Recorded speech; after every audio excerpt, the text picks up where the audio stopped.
This is ASDP ufologist Terry Ledge from Oregon. You're watching the Mothership Alien Strand podcast with your host, Donald Ledesma.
I believe it was 5 separate craft.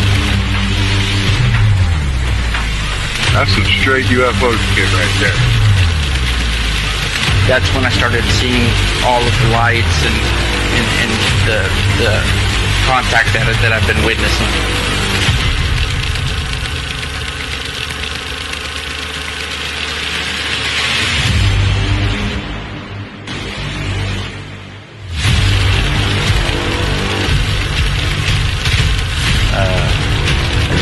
Kept filming and looking up at the sky, and it just started happening more frequently. Look, what is that? What is that? What was that?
Hey, everybody. Welcome to this episode of Alien Strand Podcast. I'm your host, Donald Ledesma, and welcome to today's show. Man, I'm telling you, it's going to be an amazing one today. I see you guys already starting to chime in already, man. Thank you guys for listening to the show, watching the show. We are live on YouTube. We are live on X. We are live on Facebook. We are live on Twitch, X. We're live everywhere right now, only because we have a special guest tonight. Her name's June DeYoung. We're going to get her up here in just a minute. But, you know, I got to do my announcements first, right? It's just going to be a really good podcast today. You know, we're going to have, I talked about this a little while ago. A few hours ago, I did a small little podcast, kind of bring you guys in on what's going to be happening tonight and what we're going to be talking about. So June DeYoung, she's a medium, and she helps people out there, you know, that need help as far as that, you know, the other side, things that happen. You know, she's told, you know, she's like knows when something's going to happen, right? So we're going to get her on here shortly. But if you're new to ufology, welcome to ufology and welcome to Alien Strand Podcast. You can catch us on Patreon. Go to our Patreon page. Go check us out there. It's free. So just go ahead and download the app and, you know, look for Alien Strand Podcast, type that in there, and then you'll be able to watch us there. We have some special content just for people. If you want to be a member, go check that out. We're going to have our merch. Oh, man, I'm still waiting for my t-shirt guy. Sorry about that, but he's going to be getting out there, all right? So, our past podcast, we had one called War Underground. They're on Patreon. So go check that out. You know, I talk a lot about things that happen with Linda Howe. You know, she starts talking about all these things that were happening underground. A lot of soldiers that were talking about, you know, military things that were happening in Alaska, Antarctica, different places. And then we had one with Mr. Cherry Lynch last week. It's called Deep Veil Cover-Up. And we talk about people that they use to cover up a lot of things that we're trying to do for ufology. In other words, if you get a story out there, they use a different story to cover it up, and then you don't see that story anymore. That's what that's about. So go check that out. It's a really good podcast. You know, tonight's podcast is called Terrestrial Connections. I'm glad you guys are here tonight to watch this. You know, of course, June DeYoung, she's going to be talking here shortly. Of course, we're going to be on Patreon. We're live all over the place right now. Thank you guys for watching tonight. It's going to be a great one. Okay, here's good stuff right here, man. If you watch the middle tetralogy, you know, we have the middle part 1, the middle part 2, and the middle part 3 will be coming out here shortly. The middle part 4 will be at the very end of the year. But 1 and 2 is out now. Now, the middle part 1, you can actually go to YouTube. I put it out again for free. Go check it out. It's on YouTube. The middle part 1, highly recommend see that one first, then see part 2. I'll let you know when part 3 comes out. Now, you saw the Skylight channel. That's where you'll be able to start. You can see a lot of these films. You can be a subscriber. You know, just pay that one price, and there you go, man. You can watch it all, even when the new ones come out. You already paid for it, man. You don't have to worry about it. That's the good thing about that channel. So go check us out there. Now, like I said, we're still on 13 channels for the middle. Go check us out there. The middle part 2, we're still waiting on Amazon Prime. Hey, can you guys do me a favor when you're out there? Go to your Amazon Prime Video. Okay, go to Amazon Prime Video and then type up the middle 2, CE3. Just type it in. Keep typing that. Type it in. Even though it's not there, I want to make sure Amazon Prime looks for our film so they can get it on there, all right? Because it's been lagging a little bit. I don't know why it's taking so long. I don't know. It's just, that's the business. That's the way it is. But hey, as long as you search for it, I believe it'll pop up a little bit faster. That's just me telling you, but hey, that's what it is. Follow us on Alien Strand Disclosure Project, all right? We're there to help you, right? We are the voice of the voiceless. So if you have an abduction, anything that's happened to you, any traumatic stuff, reach out to us there on Alien Strand Disclosure Project. We are on Twitter. We are on Facebook. You know, we are a private group. You can still reach out to me or Terry Lynch or anybody. We have a website called ASTP-UFO.com. Go there and you can see all our representatives for Alien Strand Disclosure Project. And, you know, if there's different states, different countries, so you can reach out to them and they'll help you out, okay? Like I said, we're here to help all of you. So, without further ado, you know, I know I've been rambling a little bit, but we're going to get June DeYoung on. Now, before we get her on the show, kind of like to tell you guys, you know, she donated her hair and stuff like that, so she cut off all her hair, and you know, she just doesn't feel comfortable right now, and so, you know, she did a really good thing for the children, and we're still going to hear her, so you're going to be able to hear her while we're talking, and I'm going to show you photos, videos, and me and her are still going to be live on here, okay? So don't worry about it. She's there to listen to your questions as well, all right? Without further ado, let's go ahead and get her on the show. Hi.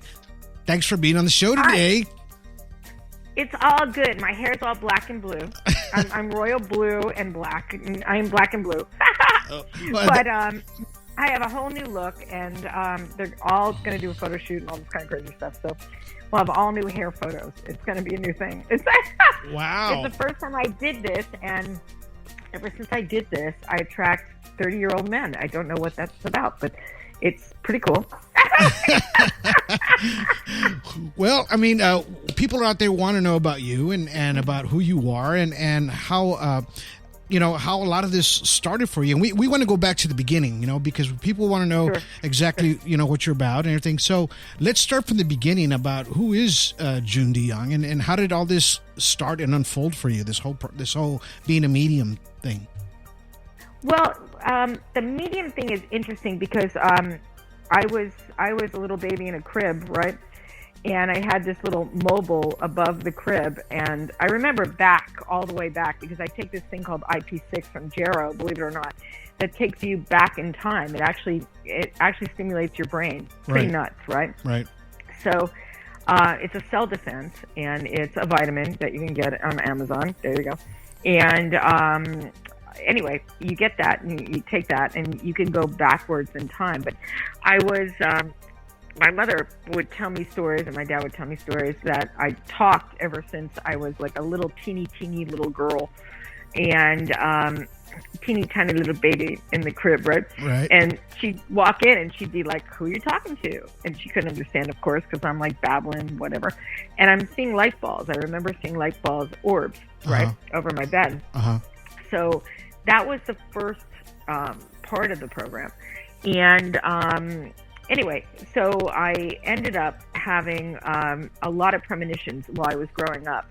And I would tell my mother, and my mother would say, "You can't tell anybody," because we're a Catholic family, right? Right. So you can't tell anybody. And that went on, actually, until 1994 when my grandmother died.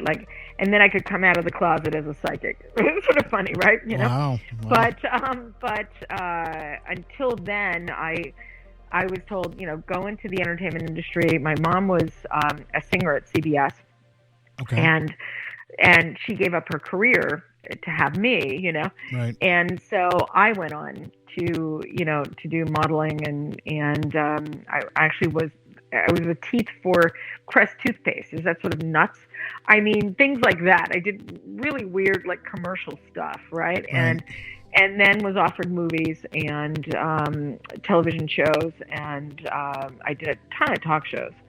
And Regis Philbin became like a dad to me. Wow. And when all this was going down, Regis was all into it. He was like, he always said to me, "Be the pigeon," and I go, "What do you mean? What are you talking about?" And he go, "Kid, be the pigeon, be the pigeon."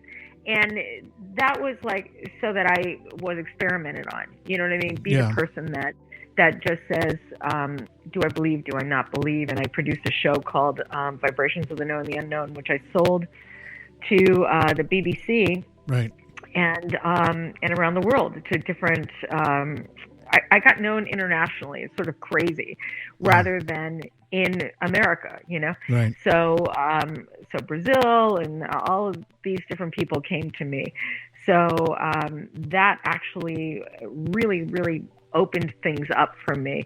And you've got a Jesus picture of me up there, which is the picture, which there was no Jesus back there, by the way. And you can see the robes going through the book of mine to go back. And being a Catholic child, it was an unusual picture to have up in the house, Right. And I was the black sheep of the family because June had a Jesus experience, and I was blessed on grottos, and I was blessed by Pope John Paul. Wow. Pretty crazy, right? Yeah. And he gave me a cross, a Jesus cross, and all of that. So I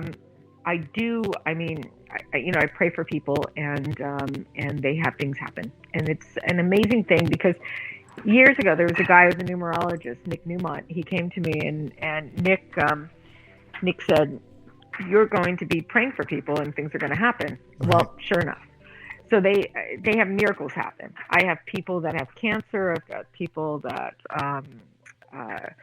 want to win the lotto. I have people that, you know what I mean? And I just I pray for them, and then boom, it happens for them. Wow. So it is a really fascinating kind of thing for me, you know? Let's talk a little bit about, because you sent me a little bit about yourself, and you had some NDEs where near death experiences. Now you got struck by lightning, right? I did. I survived that. Yeah, that's crazy, right? Wow. I had 7 near-death experiences. I'm known as the most dead woman alive, sort of nuts, right? Wow. And I had 7 near-death experiences, and lightning was like the bonus round for me. And everything went black with the lightning. But the other experiences, they were all different. Each one was different.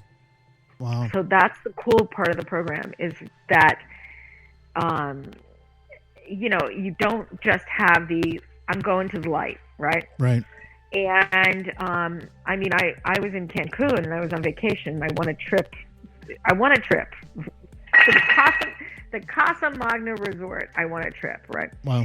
And so I went, and I brought a friend of mine, and I went to the ocean. I didn't know that, you know, like when you go parasailing, believe it or not, the parachute can go over your body. Right.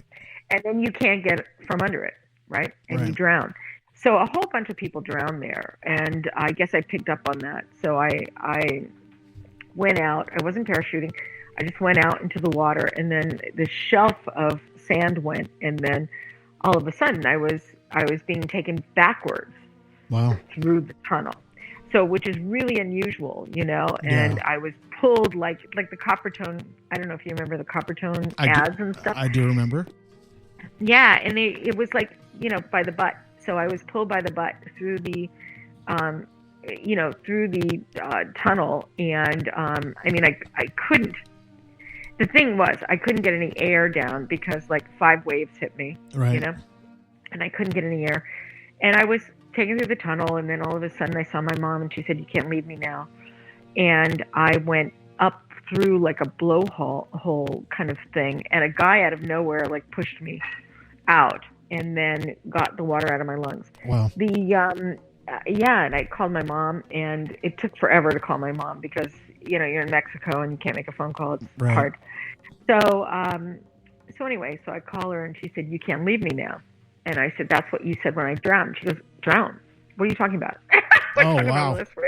Well, and so, you know, and yeah. So anyway, so it was, my grandmother was a diabetic, so she was losing her legs. So I went back because I'm a caregiver, and then I ended up working with people that are VA people and military people that were in Princeton, in the hospital in Princeton. Sort of crazy, right? Wow. Yeah. And yeah, so I ended up doing caregiving, and I'm a grief counselor and all that kind of stuff as well. We have a video, because you sent me the video of your program, of that segment of when you were talking about the near-death experience in the water when you drown. So let's go ahead and watch this real quick, okay? And then we'll check this out so everybody can see, you know, the experience that you had. All right, here we go. Thank you. And I think it's one of the most fearful ways to die is to drown. And you can't fight the waves, and you cannot fight the undertow. It was supposed to be the beach vacation of a lifetime. Instead, the surf crashes and drowns June DeYoung in the fight of her life. Suddenly the undertow pulls me under.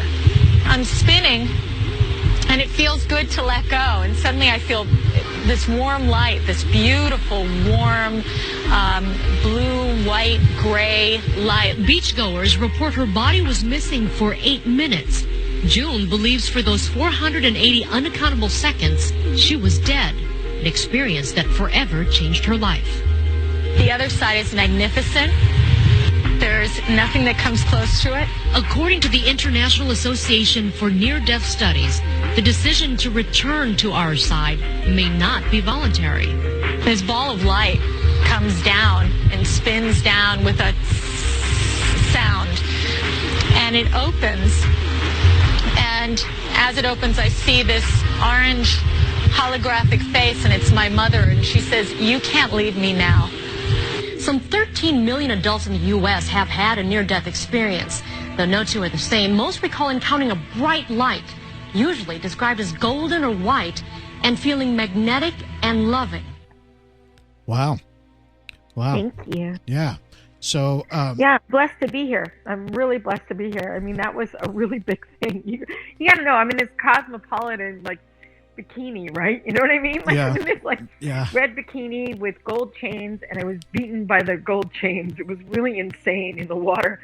And I could feel it, you know, I mean, hitting me. And it was the most insane thing. And then to go under and then to come out. When I came out, there was a man's voice. And this man's voice I've heard several times when I've had near deaths. The first near death and on, right? 7 times. So I believe we have guides. I don't know who he is, okay? But his voice has shown up, and he told me that I had to do things for me after that, right? Yeah. Wow. And I was all about just doing stuff for other people. I'm here to meet for other people. I'm here for, you know, babies and kids to give them stuffed bunnies and things like that. I do like a lot of children's hospital work, you know. Right. And so anyway, the wildest thing. I mean, you know, I'll raise money for everything, and so that's me, right? And that's a good thing. That's the a good craziest thing. Yeah, but that's still it's a good thing, though. You know, it's warm fuzzy vibes. You know what I mean? Right. It's warm fuzzy when you do that. You just feel so good, and so I do so much charity during the years, and have done over the years. The wildest thing is that, like, when you come back and then you hear a voice that says you have to be there, like where you have to be. I don't have an ego, you know. Right. So it's like now I've got to be there for me, and I've got to be the one in the forefront. Right. When I was representing people at the time, I was representing artists and musicians and things like that, and I was doing interviews with people like Tracy Torme, right, Mel Torme's son, who did Fire in the Sky, and I was doing interviews with Richard Hatch, who ended up being a co-host for me, the guy from Battlestar Galactica, not the dude from Survivor. Right. Just to clarify. Anyway, so Wow. Not the naked guy. Anyway, Yeah. so it was really fun to do that kind of stuff, and but then they said I had to be, you know, me, and then I ended up doing a lot of TV shows and Murder, She Wrote and Baywatch, and it keeps going, you know, crazy stuff like that, Right. you know, and then Jim Morrison, right? That was one thing that I did, was a Jim Morrison show for VH1, and I ended up being the LA woman to Jim Morrison on the news, so it was out of nowhere, and I didn't know who Jim Morrison was, seriously. Even when I was a kid, you know, like in Sixth Sense, you know, that little tent that the kid made with the bedspread and Yes. the whole 9 yards. Yeah. Well, I did that, and I had the little, you know, the little teeny little record player. You know what I mean? And I had Light My Fire, and I used to sing it all the time. But I didn't know that was Jim Morrison. I had no idea. Wow. No idea. And so later on, I would be the chick to Jim Morrison. Who thought, right? Craziness. And that's because you went to go to his gravesite, right? To read. They wanted you to read him live on. They taped you, right, while you were doing this, because they wanted to see, you know, if you could speak to him, but beyond the grave, right? Oh yeah. Well, I did. The weirdest thing was, I never ended up in France. That's the only place I haven't ended up in. But I ended up at Chateau Marmont, which is where he hung out, you know. Right. He hung out off of like the gutters, believe it or not, and Chateau Marmont. Is that sort of nuts? Right. Wow. And hurt his shoulder and all that kind of stuff. But I ended up at a place which now is an Italian restaurant, but that's a place where he wrote, you know, LA Woman, right? Right. And then, and the news was, it was funny. VH1 tried to get access to everything. Wow. Right? All of the places that Jim hung out. So Right. we went gallivanting around Los Angeles, right? And at the same time, I had a client who she was living in a building, right, in Venice, and she wanted to live in the place. This is really crazy. She wanted to live in the place that was where Jim wrote People Are Strange. Okay. Wow. And And so anyway, so I prayed for her, and I just put up a picture of Jim that fell at my feet, believe it or not, in Universal Studios. It just like fell at my feet, and I was with friends, and they were like, "What's that?" And I'm like, "That looks like Jim Morrison," you know. So there was this picture. Wow. And I can give that to you so you can post that up later. But it was like, oh my God. And so this picture falls at my feet, and you know, my friend Roy is like, I can't believe that. How does this stuff happen to you? Wow. So anyway, so I'm in the store, and I'm like, is this yours? Do you need it back or what? And they're like, no, that's not ours. Where'd you get that? Yeah. What happened?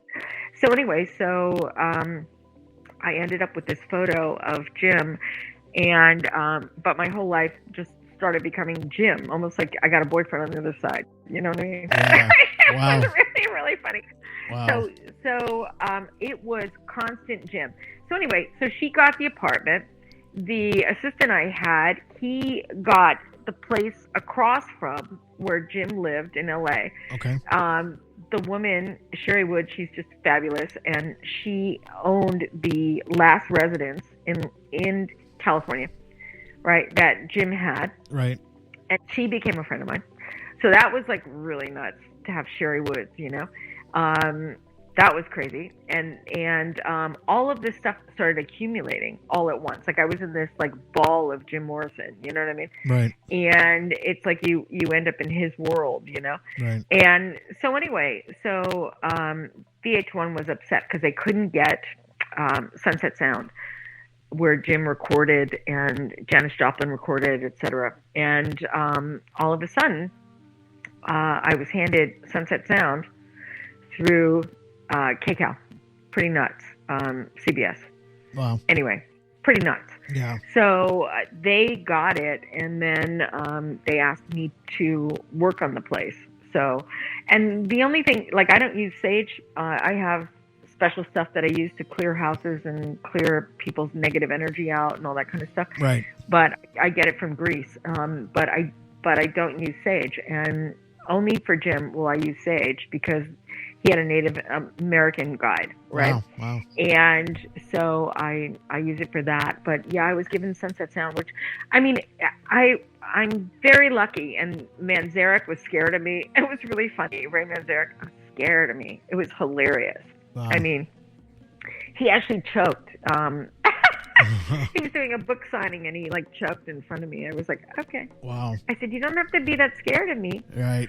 I mean, like, some people get kind of freaked out a little bit, you know, about people that, I mean, I see videos all the time when, especially magicians are out there doing these, you know, magic tricks that are unbelievable, you know, and people just start running because they don't understand what they're seeing sometimes, and people just naturally get scared. Now, I have a video of you reading from your show, another one. You're reading this reporter, and I guess she's interviewing you, and people can see exactly how you do it. So let's check out this video real quick, and we'll just talk about it real quick. Here we go. You got it. Finding a psychic who can foresee the future is a bit like playing poker. You never know who's bluffing or who's got an ace up their sleeve. Of course, half the fun is finding out. But one visit to the Imagine Center in Tarzana, California, and my questions are answered by a pair of super psychics, Tamara and June. How many children will I have? 4. I want to say the man has 2 children already, and you'll have 2 with him. June is on the money. My man does have 2 kids. Maybe it was a lucky guess. What does my boyfriend do for a living? First thing I get is TV, something around TV. She's right. My honey is a former local news editor, but June is just warming up. What is it about Brentwood with you? They're giving me chills about Brentwood. Yeah, it's oh big my town. God. I got like scary chills about Brentwood right now. I live there. Oh, is that where you live now? Okay. That's enough. That's really enough. I think we've gotten way too close. Can you tell what kind of a home I live in? I'm thinking you like antiques, and I'm getting like, do you have modern and antiques mixed together? Yes, I do. June is amazing. And say one thing on camera. You're totally blowing my mind. It's scary. So there's the scary part, you know, where people like freak out about when you read somebody. Do you get that a lot, though? Yeah, and it's the wildest thing is like there was a guy that was that I met in 1986 when I first came to Los Angeles, and he taught me like how to do maps, so I can see like on a map like where people lived and have lived and where they should go. Right. So I do like a lot of that stuff. So that's why like I said Brentwood to her, Right. Yeah, it's really weird. He taught me that, way younger than me, and he lives in Pioneer Town out here in California now. But he, Jonathan Lynn, he was incredible, and he worked with a guy who taught me how to find missing children and things like that. Jim Watson. Jim Watson is incredible. He did 2020, and he would find people, and he'd go to like Mount Fuji. And he would find people around Mount Fuji that were dead. Because they would go there. For example, like a lot of kids, Right. They didn't feel, how do I explain it? They didn't feel up to par, let's put it that way, because their parents put so much on them, Wow. So they would kill themselves and they would go to Mount Fuji and he would find their missing bodies. And Yeah. they would send him out all the time. So he taught me a lot about that. And then his brother, Peter did a whole bunch of shows and things like that. Peter taught me how to work with plain walls.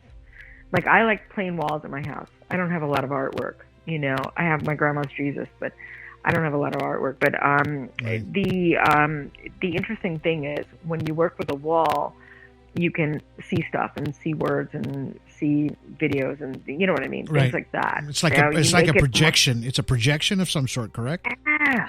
Okay. Yeah, it's almost like having a flat screen, right? Gotcha. And you imagine the flat screen, and Right. I mean, I do remote viewing. I've done all that kind of stuff, but it's I've tried to educate myself in everything because being a Playboy bunny, right?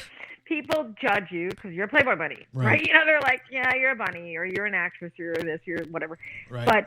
But you have to educate yourself in each part of psychic phenomena, and I spent a lot of time at the Society of Psychical Research in New York City, where they taught me a lot. So, like, you've got pictures of me, and there's like an alien behind me, an alien face. Well, I was just going to talk. I was just going to talk about that. So, if I'm ahead of you then. Oh my God. Yes. So this is an older photo of you. I guess you're probably in your teens or something like that. Yeah, I was 16, sweet 16. It was my sweet 16 birthday, and my boyfriend at the time goes, "Let's go to the woods," and I'm like, "Okay." You know what I mean? Wow. You're in love with this guy and Right. whatever. And so Peter at the time, different Peter, and is like, let's go to the woods. And I'm in my bunny fur jacket, which I'm against now, killing bunnies and fur and all that junk. Right. And but I'm in my bunny fur jacket, and he's like, let's take a picture of you. No joke, in the freaking woods. Right? What the heck were we thinking? I don't even know. He doesn't even know. Like, I asked him later, you know what I mean? But I didn't know that he was an abductee. Oh, wow. No joke. And he's taking the picture of me. Yeah. And me, I used to go, no joke, my mom used to have to lock me in the house because I used to go out on the lawn going, come take me. Where are you? Come take me. Because I was a sci-fi chick, right? I was all just sci-fi, and I watched every freaking sci-fi movie. And I ended up interviewing a lot of those people, Richard Matheson, who did What Dreams May Come and Twilight Zone, and Right. Just a whole bunch of people. The guy who coined sci-fi, Forey Ackerman, right? So, I mean, I ended up interviewing these people, not, interviewing them as a TV host. Like, nobody knew I was psychic. Nobody knew, you know what I mean, any of that stuff. But I found out that most of the sci-fi people, by the way, are psychic. Wow. And had psychic experiences that they shared with me, which I thought was really amazing, I mean, to me, that connection is really incredible. Well, I used to be out on the lawn, and they used to have to drag me in the house. In the photo, when you sent me this photo, my jammies. Yeah, you sent me the photo, and I was like, wait a minute. Of course, you can kind of see the smoke, or I guess of entities of some sort. But then when I looked to the right of the photo, I saw something in the background, right? And then I asked you, were you out there in the forest or anything? And you said, yeah, I'm out in the forest. So I zoomed into the photo, and then I was like, you had a UFO in the background. You didn't even know. You didn't even know you had one back there. No idea. I've had no idea. I mean, I just always look at my nose going, that's pretty gross. That's ectoplasm. Yeah. You know what I mean? Yeah. And, and the thing is, like, people pick mediums. People say, I'm a medium. And, and they're not. Number one, they haven't been dead, right? You got to be dead, number one. Right. Number two, you've got to be able to transfer it onto film. Right. And I've had tons of crazy pictures. I think I sent you. Of psychic phenomena, including the Jesus photo, which, the Jesus wasn't there, and you couldn't retouch a photo from the 60s at that time, Right. And so you can see his robes going through the book, you know what I mean? Right. But I had tons of photos like that. And I had a photographer once, he said to me, there's something wrong with the photos. And we were doing a photo shoot I was wearing clothes from France, and we were in the middle of the street doing this photo shoot, and all of a sudden, you saw that one photo with the big face next to my body, on the left. Right. And I didn't see that kind of stuff. All I saw was like, wow, there's like a bunch of clouds and stuff, and that wasn't there. What was that? So anyway, ends up, if I go to the site, they say go research, and they're telling me, and that's when Danny Aykroyd did Ghostbusters. I can look up now because we're having too much fun. Anyway, go ahead. So if there's people out there, some of you guys, if you don't know what ectoplasm is, it's spiritualism. Ectoplasm is a term used to describe spiritual energy or substance that a physical medium exteriorizes or whatever. So, in other words, what you just said, you have to be a real medium in order to have this. Now, when they took this is not actual stuff that you can see coming out of you in real life. You only going to see this in a photo. If somebody's going to snap a photo, this is what's going to happen to you if you're a medium. Most mediums do have this. Now, these are some photos where you could see it coming out of their mouths. Most of the time, it's coming out of the mouths, the nose, things like that. Now, this was a doll on the left side where there was ectoplasm around it because I think the doll was possessed or something like that. I'm trying to remember the story on that one. But, and in your photo, when you're looking at it, you can see the ectoplasm actually coming out of your nose. So, and it's kind of going up in an angle. And plus, there's like a face-looking being or something or spirit right in front of you. So, that's weird, though. It's like to see it on somebody with a photo, and then it started with you young, right? So, when you were at that age, were you really picking up a lot of spiritual stuff, like things that were happening to where it's like, wait a minute, I know the answer to that, or I can help this person, or was it already happening to you then? I think we lost you. Hello. Yep, I believe we lost her. Hold on, let me see if we can get her back here in just a second, but we'll get her back on in just a minute. And that's what I was talking about, the ectoplasm, how it just, I don't know, there was a film about it. I don't know if you guys saw it, where they showed a lot of this. There was a movie, it was a horror movie, where this was happening to a lot of folks in the film, right? And it was down in a basement where they were actually doing a lot of these seances and things like that where it was happening. Now, as crazy as it sounds and it seems, it's just hard to see this on film. It's mainly on a still image, and that's where you're going to get a lot of this things that are happening. Now, hold on. Let me see if I can get her back on. So, June, if you want to, go ahead and just log back out and log back in. Maybe we lost a connection of some sort, okay? See if you can do that. We'll get her back on in just a second. She has a lot to tell about that story, what happened to her. Now, like I said, I saw this craft in the background when she showed me this video, and the photo, and then I said, you know what, there's a UFO in the background, and she freaked out because I zoomed it in, I looked, and then I put it under our filters. What we do here at Alien Strand Disclosure Project, we do this to a lot of photos, and it's the only way that we can get a good image of the electronic magnetic field is through this analysis techniques that we use. So I was able to do that, and she freaked out because she said, wow, I didn't I didn't know I had that on there until you brought it to my attention. So we're going to try to get her back on. Her mic was crackling a little bit anyway. She says that when she's on the phones or like watching TV, she can't even watch TV because of the lightning strikes and things. Her phone will zap out or her computer will zap out. She has to buy a cord for it every week because something about the energy that she projects, it goes out on screen, and it happens to any electronics that she uses, unfortunately, right? And it is what it is. That's when you know that somebody out there that's really, they're really, this thing's really happening to them, because this happens. She says this happens to me a lot. So she was afraid we were going to lose the connection, and then we actually did. So hopefully I can get her back on. And let me see. I'm gonna text her real quick to sign back on. But at the same time, I hope you guys are enjoying this show. She has a lot of information, and I hope we can get her back on, because that way we can finish it up. But she talked about Jim Morrison, earlier, and when I saw a couple of her articles about it. She even told me about it, that his death was not, wasn't a suicide or an OD. It happened to him in a different way, and that he was taken out of the water and then he was brought back into the water. I think she's going to come back. Let's see if we can get her back. Can you hear me? I can hear you now.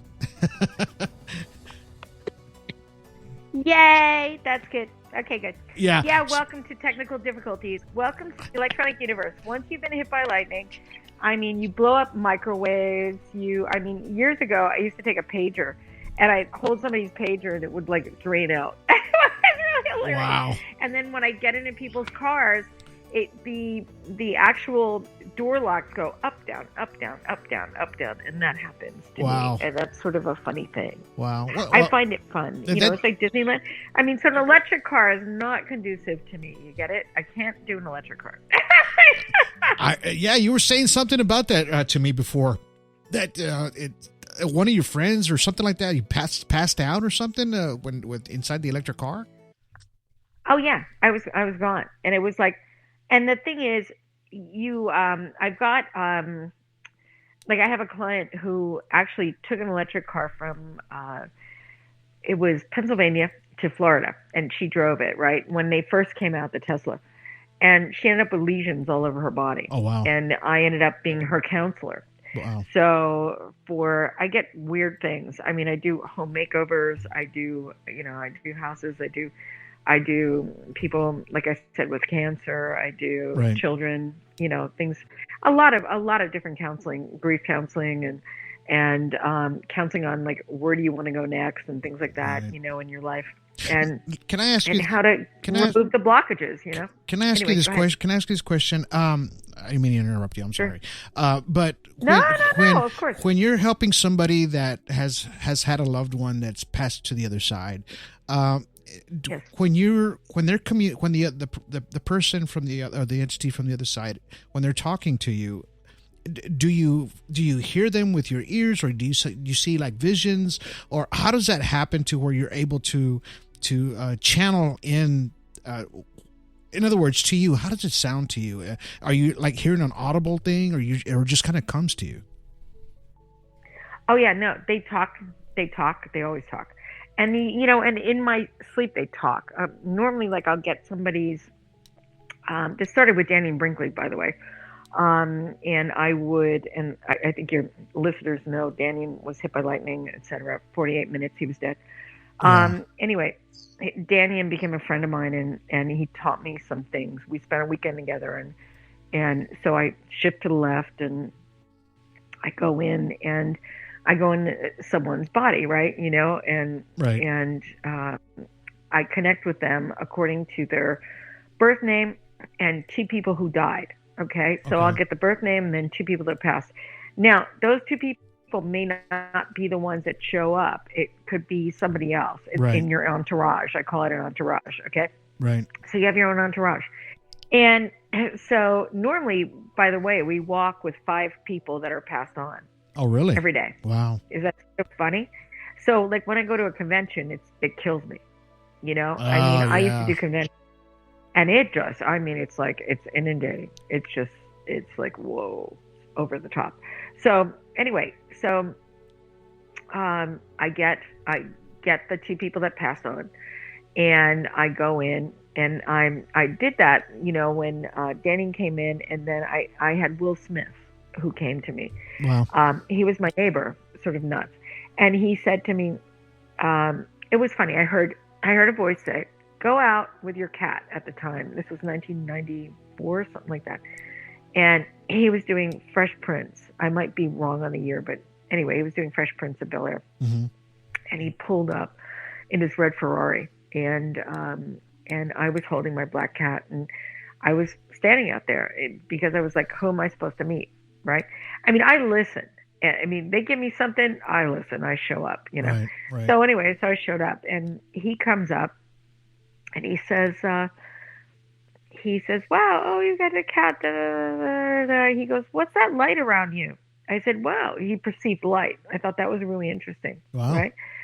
And so he said, well, why don't you meet me at the jacuzzi? And I thought, all right, that's a come on, but all right. Yeah. So I went, and I just sat there with my legs in the jacuzzi, and we talked.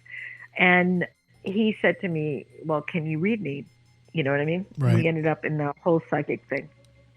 And I said, sure, but if I call on your people, I'm going to have every Will Smith in the phone book. How many Will Smiths or William Smith or Bill Smith or whatever is going to show up in the phone book, right? Right. Like, I'm going to end up inundated with everybody else. I can't fine-tune it. Got it? So to fine-tune it, I got the two people that passed on, right? Okay. And then I was able to do his life. And then, you know, they called on me when they had marriage problems and all that kind of stuff. When he met Jada, and, you know, I met with her and all that kind of stuff. I did their travel plans. I actually do travel plans, like when to fly, when not to fly, where to be, where not to be. I do all of that stuff. And I teach people on a calendar of when to be somewhere and where not to be, you know. Right. It's very important, especially now. I mean, I did Boeing. I canceled Boeing and told them of all these problems that are happening with the Boeing airplanes, but they didn't want to listen. They flew me up to Seattle. They didn't want to listen. Wow. Wow. You know, so I do a lot of corporations. You know, I do a lot of like car companies, and you know, I do SpaceX, right, and Subaru, and you know, I do a lot of billion-dollar companies, billionaires. It doesn't matter. Everybody's a soul. It doesn't really matter. You've got a billion, you don't, whatever. It doesn't really matter. To me, everybody's the same. We're all these little light balls all bouncing around. You know what I mean? And that's what we are. And so I love doing company stuff. It's sort of fun. It's a change. I love doing military stuff. The military stuff, I do the ballistic missile people. I've worked with famous politicians from Kennedy on, believe it or not. Kennedy and the Reagans and the keep going. I even spoke with Mr. Trump. Yeah, I did. And Sarah Palin and, you know, all these different people. Right. So, you know, I have all those politicians, but we won't get into politics. But you know, they call me when they freak out. And that's, you know. Wow. And that's a lot. Yeah. Yeah. And then I got celebrities, you know what I mean? Celebrities that call me that are like, you know, ton of celebrities, but you know, but I'm here for the people. I'm here for everybody. Right. I'm not just here for celebrities and you know, famous people and stuff. And I don't judge. Like I'm not here. Like I'm not here to go, oh, we've got RFK. You know what I mean? You know, running against Trump and whatever. And I don't judge anybody. It's like I'm not here to go. I'm for this party or that party. I'm not, Right. to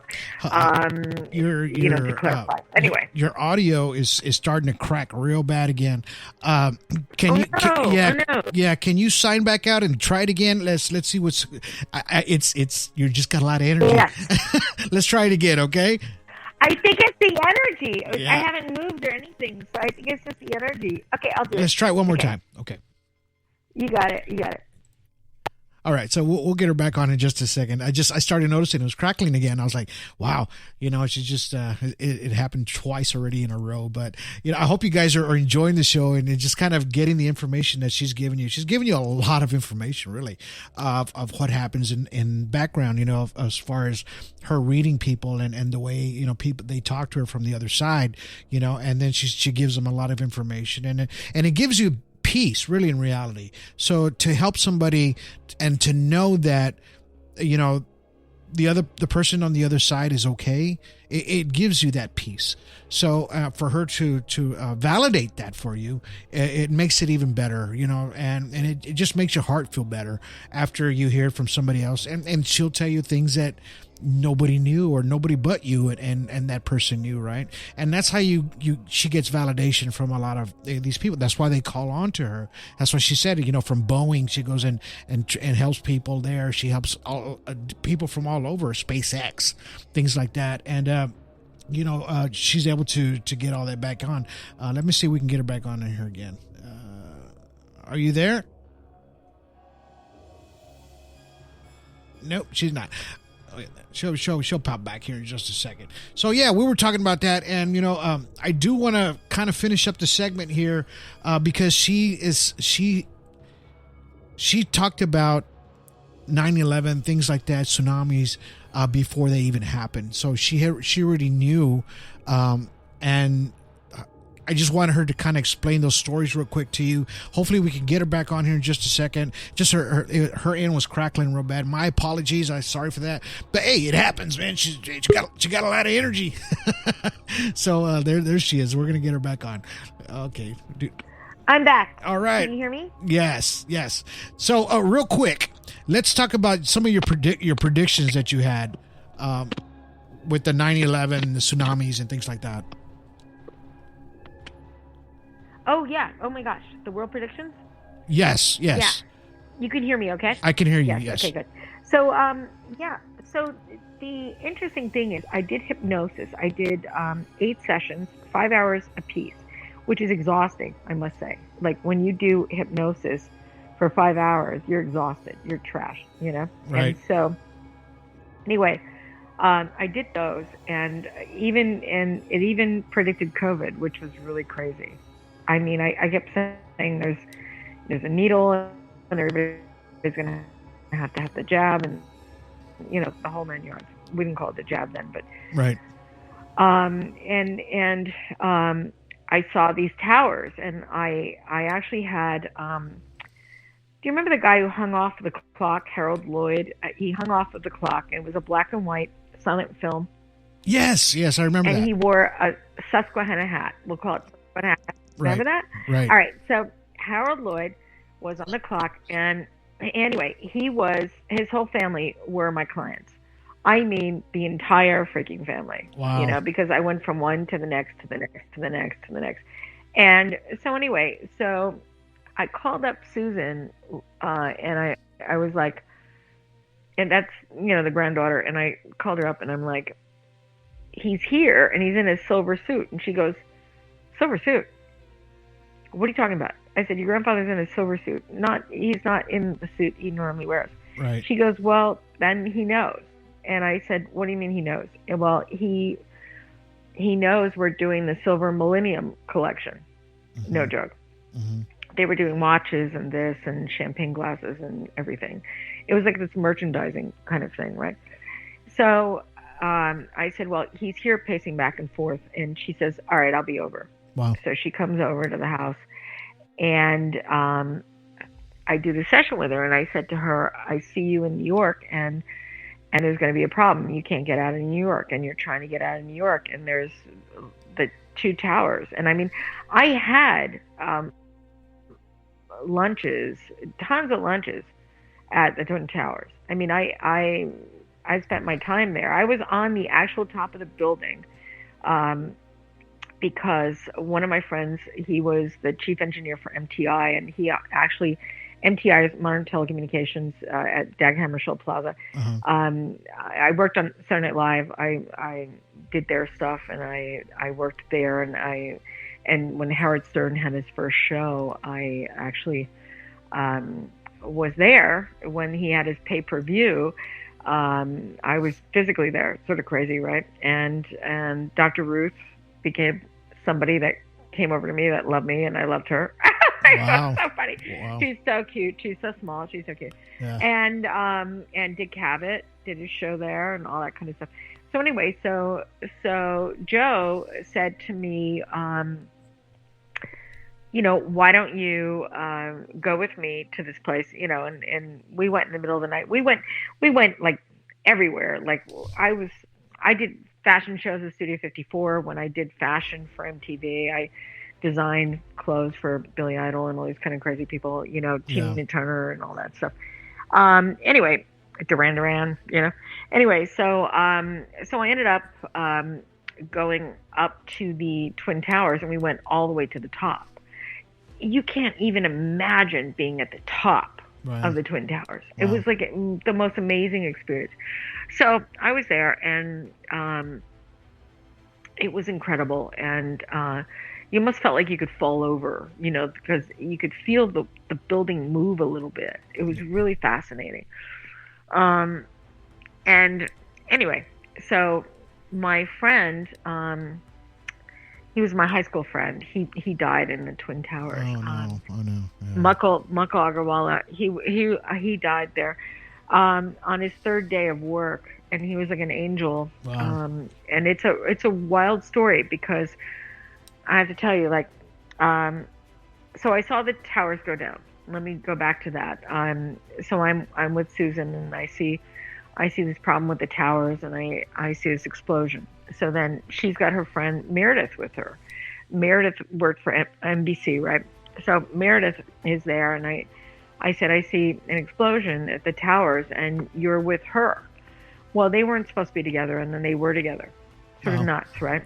Wow. So they were stuck in New York calling me, going, oh my God, oh my God, oh my God. And she could feel her grandfather, Harold Lloyd, grab her from behind and throw her into a building while the other building smashed. Wow. And that happened.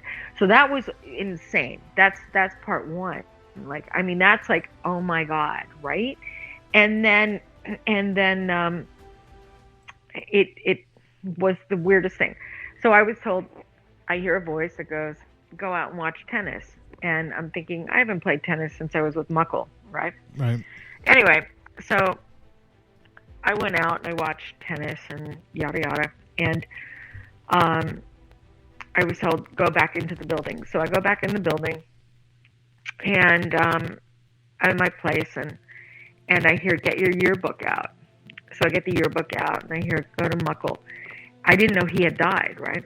So I then see this man who, like, Mukul older, you know what I mean? I mean, Mukul was a really thin guy that I used to play tennis with, right? Yeah. Thin Indian man, and just an amazing man. And so anyway, so I all of a sudden see this man who's heavier, right? And I'm not getting it, you know? And so anyway, so I look him up, and that's how he looks, right? So you can look him up on CNN or whatever, and, you know, and see that he passed on in the building, and his story, which is really, truly amazing. Anyway, wow. I would have saved him if I knew, you know, Right. And then all of a sudden I start getting clients, and this is how my life is, right? I accumulate clients, right? So I accumulate clients according to like disasters, or, you know what I mean? That kind of thing, you know, hurricanes and tsunamis and Right. stuff like that. Right. Fukushima and, you know, and all that kind of stuff. I mean, I predicted Fukushima. Who thought in a million years, right, that was going to happen? Oh, I know. That was nuts. And so, and it's still nuts. It's actually still happening. You know, a lot of it is still happening. But anyway, so ends up, I get this, I get my ex-boyfriend, who was in Beatlemania, pretty nuts, right? Yeah. I get his daughter, and she calls me up, and and I start channeling, and I'm like, well, there's this guy, right? And I said he's around you, and he has something to do with 9/11, and his dad's here, and yada yada yada, and that happened, and then he came to me, this guy. Wow. So Brian's coming to me, right? So I got Brian, and I'm channeling his dad from 9/11. His dad was on the same floor as Muckle, and I'm not kidding. I have probably 7 or 8 people that Muckle saved. Wow. During that time period. And I was channeling people that passed and the people, that had people that survived, that Muckle saved to get down the stairs, and Muckle stayed there. Is that wild? To die. Wow. And they all said his name. Wow. Wow. To me. Chili. We're- And so that was really something, But yeah, 9/11 was something. We're losing her. We're losing you. You got a lot of background stuff going on there.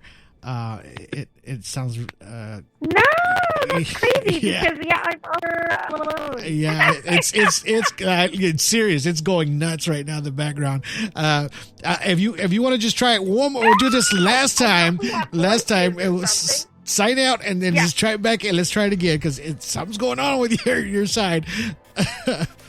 Okay, yeah, sign out and come back in.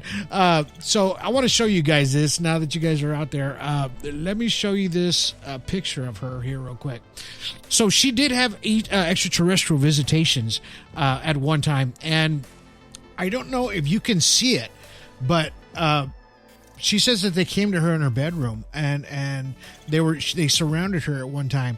But if you look at the picture in the center, and if you look at the formation of the white mist, it looks just like an alien head. You can almost see like teeth that's on that image that's on there. So and that's the middle photo. So and that's the best one that came out of her experience with extraterrestrials. So she has had that experience as well. I just want to touch base on that real quick before we close out. But are you there now? Let's see if we can hear you a little bit better. Are you there? Oh my God! No, we lost her again. Well, hey, it happens. But look, so if you can see that photo, look at the center one. You can almost see the 2 eyes there and the mouth. And my thing is, when we saw the photo earlier of the ectoplasma, right? That extraterrestrial vehicle was behind her on the right side, right? And who's to say that she's not in tune with extraterrestrials as well, right? And it's a possibility that this is where those dimensions kind of come together, right? On what she's experienced as far as the extraterrestrial visitation, and I think maybe she's kind of connected with that side as well. Are you there? Let me see if we can get you back on. I'm here. Yes. Okay. I'm here. So I was telling everybody about the photo that right there in the dead center. Oh yeah. Well, I mean that's heavy duty. And I have to tell you, like I've had a lot of UFO experiences. I decided to do over a house that I had a dream about. I had a dream about this house. It had round walls, et cetera, et cetera. And I told the boyfriend I had at the time. I've never been married, but we were going to get married in the house and yada yada, right? And I was engaged 5 times, something crazy like that. Anyway, so. So ends up that I'm in this house and I keep feeling like I'm being watched. It was really weird. Wow. And my neighbors and I all experienced a UFO incident at the same time. Right. And my kitchen oven closed and locked, and they didn't know how they were going to open it. They were like, "You're going to need a new one." Wow. But we all heard this buzzing sound. this buzzing, beeping and buzzing, right? Yeah. And my neighbor, I know I'm giving you the short version of this, but this is where I had over 100 UFO scientists, no joke, at my home, because I got offered this show called In Contact at the same time, which is sort of funny, right? Wow. I got offered In Contact, and I was to host with Richard Hatch from Battlestar Galactica, and which I mentioned before. But the wildest thing was, my neighbor next door, she worked for United Airlines, and she said, my husband and I were out on the balcony, and there was this big craft, and she said it was the size of football fields. Wow. Over houses. At the same time, my other neighbor down the street, he had his appliances go out. My neighbor next door had his appliances go out. All of us had the appliances go out. And the weirdest thing was, I felt this like comfort, you know what I mean? Right. I went to the bedroom and I passed out because I was remodeling this home. And I do a lot of remodels. I mean, I did Sinatra's house. I did a whole ton of like celebrity homes and things like that. Right. So anyway, I did Twin Palms out here, and that was haunted as well. But the wildest thing was, so I do this house, and I'm remodeling it, and I'm downstairs sleeping, and all of a sudden I hear this sound, right? This breathing. Yeah. And I'm like, okay. And somebody's like breathing in my ear. I'm like, what is that? And there are 3 beings in my living room, right? Wow. And I see them in the living room, and I see them going down the stairs, and I can hear them go down the stairs. Boom, boom, boom, boom, boom, boom. Is that weird? Yeah. And they go into my bedroom, and there are 3 different beings, 3 different ones, and they're there for me, right? And after that, they all call me Miss UFO, which is weird, right? Wow. But everybody was like, we're naming you Miss UFO. I didn't name me Miss UFO. They named me Miss UFO. Wow. Yeah. So funny, right? Wow. So, but I had the encounter with that. And ever since then, I was like, okay, I have to leave this relationship. I got to go. And I lost all this weight. No joke. I'd lost all this weight. I've got the sexy dresses. I've got the whole 9 yards. I'm like a whole other person, right? You know, I'm like, whoa, what happened to me? And it was time to go. That was it. My mom flew into town, and then, boom, I was packing up and let's go. Wow. And I left him, and he was like devastated. You know what I mean? Right. In the respect that not because I left him, but he was like, I don't understand this UFO thing. That's why he was devastated. Oh, okay. He couldn't get it. You know what I mean? Right. And everybody else around me could. And like, you know, I had a birthday party with like 150 people that were all UFO people. No joke. Wow. And it's like, you know, and everything from artists on out. And it was a blessing. I mean, I was being saved in a lot of ways, and I didn't know that I was being saved. So I guess you can say aliens saved me, you know what I mean? But they did. Wow. It was really amazing, and it was really good, and pretty crazy. Yeah. But you know, and I mean, I had Eric Repair. If you know Eric Repair, he's like the famous, right? He's the famous chef. He made me souffle for my engagement party. No joke. Nice. It was like, I mean, it was like I had him. I was like, oh my god! And then Anthony Bourdain died. You know, right? Who was his best friend? And I mean, who thought that I was going to be with Eric Repair? You know, at Le Bourdain. It was like, oh my god, you know. And it's like, you know, the weirdest connections happen. But I do have to say, like, the alien experience really saved me in so many ways and changed my life. And then I got to interview Tracy Torme, Fire in the Sky, and Mel Torme became like a dad to me, and he was really cool. And I was telling you, like, I didn't know that Tracy just died, you know, and I had no idea that he passed. And I only looked it up because there are some things that I wanted to send you that I haven't been able to find yet.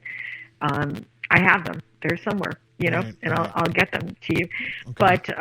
But yeah, and it's weird. Everything from Bud Hopkins to, just Willie Strieber, and then me finding this evidence in Calabasas, on the top of a hill. Right. I'm in my apartment, and it's like a condo apartment. Wow. And in Calabasas, and all of a sudden I feel this magnetic thing over the roof. And I'm on with my friend Jasmine, and I'm looking out the window. And I look out the window, and there's this thing flying. It looked like the nose of an airplane with the fire of a gas stove, wow, going from the back of it. Right. And it's headed for the hills, right? And we had like cattle and everything out there. So I said, "Oh my God, Jasmine, what do I do?" She goes, "Call 911." So I called 911, and the police came, and the fire trucks came, and to save everything from catching fire.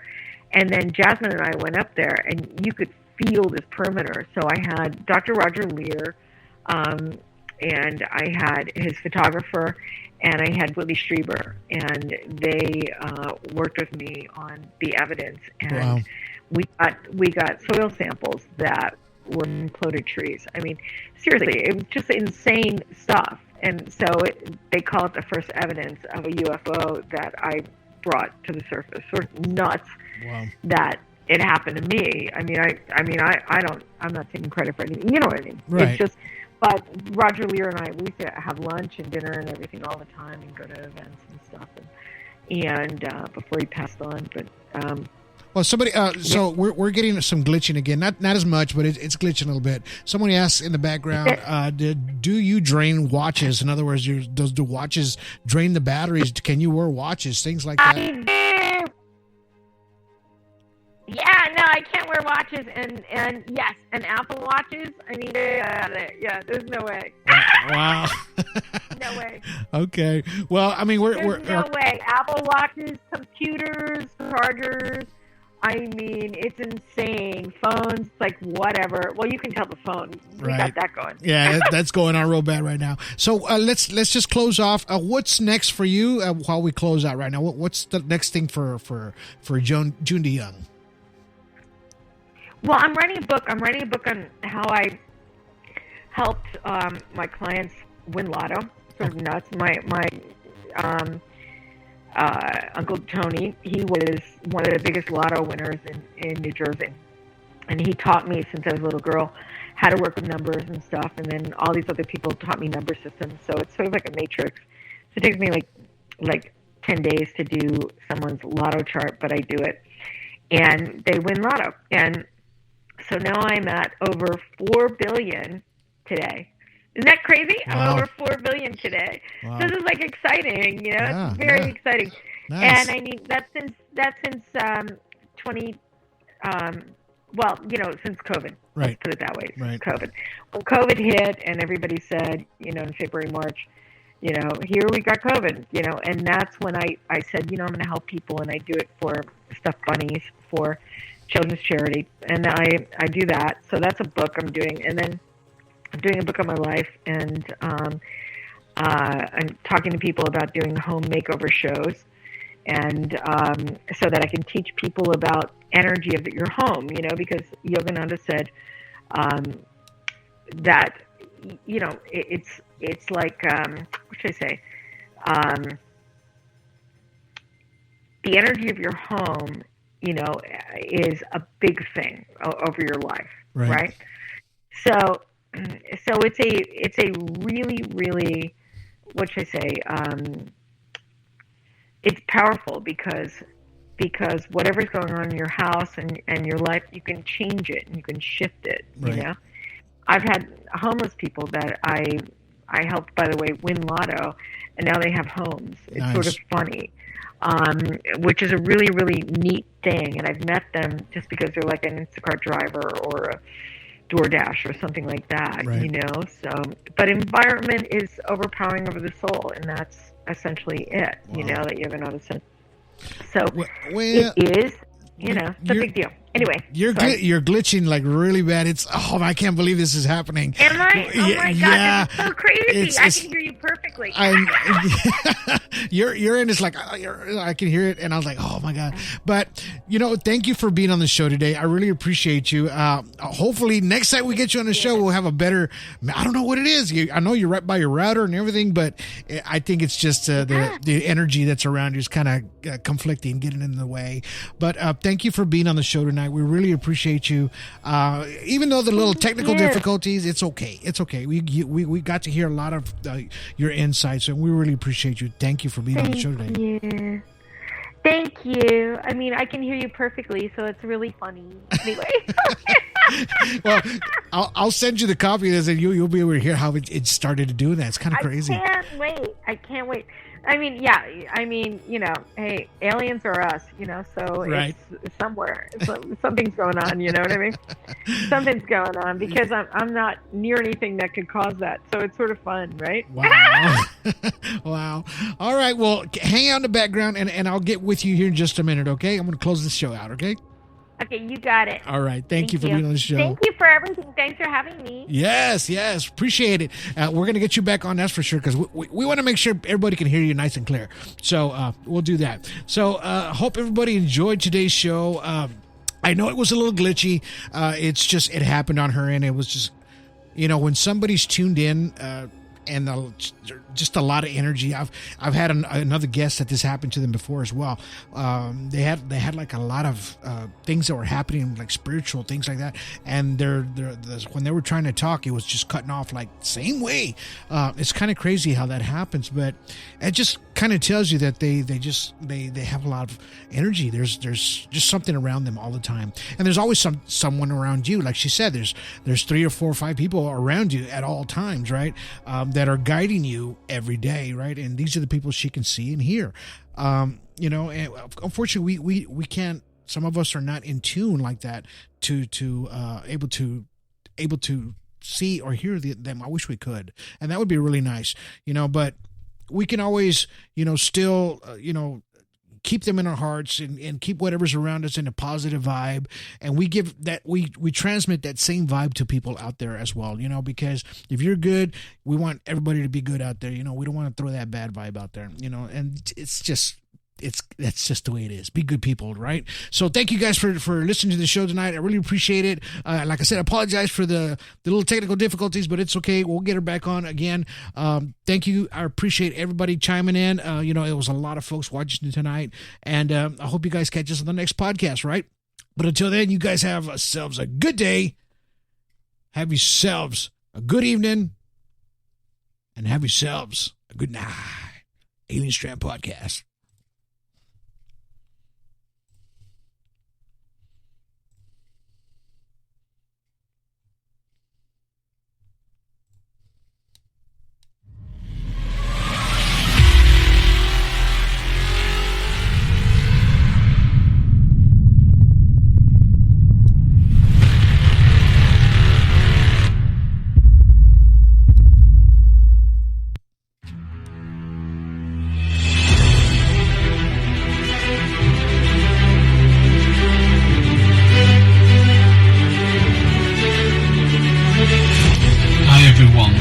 This is ASDP UFOologist Paul Wellborn from North Yorkshire in the UK, and you're watching the Alien Strand podcast with your amazing host Donald Ledesma.